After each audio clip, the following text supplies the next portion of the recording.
Once upon a time in midwinter, when the snowflakes were falling like feathers from heaven, a beautiful queen sat sewing at her window, which had a frame of black ebony wood.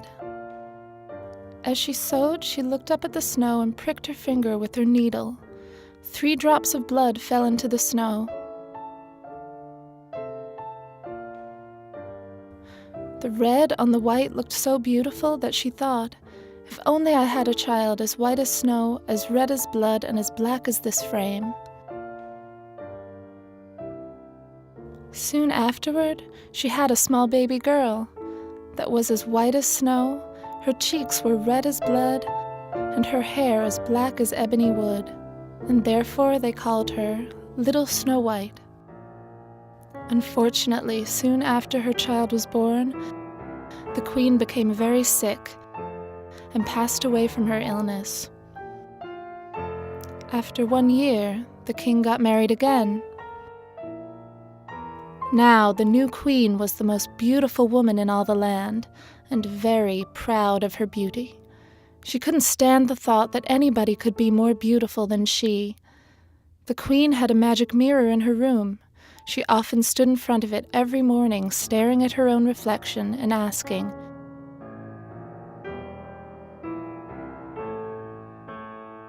"Mirror, mirror on the wall, who in this land is fairest of all?"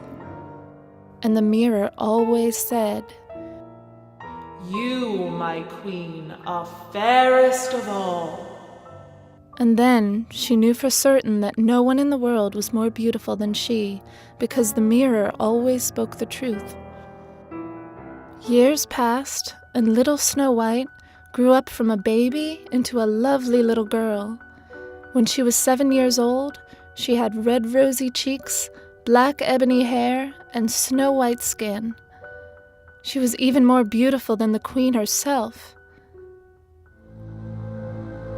One day, when the queen asked her mirror again, "Mirror, mirror on the wall, who in this land is fairest of all?"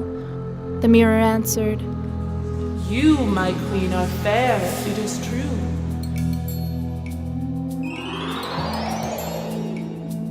But little Snow White is 1,000 times fairer than you."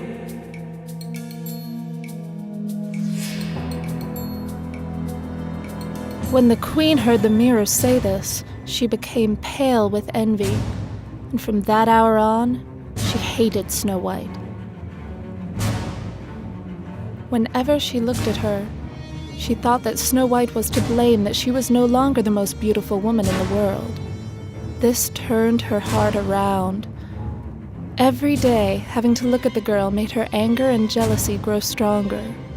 With time, the queen's jealousy became so strong that she could not live in peace any longer. Finally, she called on one of her huntsmen to her room and said to him, "Take Snow White deep into the woods and kill her." The huntsman had to obey the queen's wish, so he took Snow White into the dark forest. When he took out his hunting knife to kill her, she began to cry and begged for mercy. "Please don't kill me," she begged. "If you have mercy on me, I'll run deep into the forest and I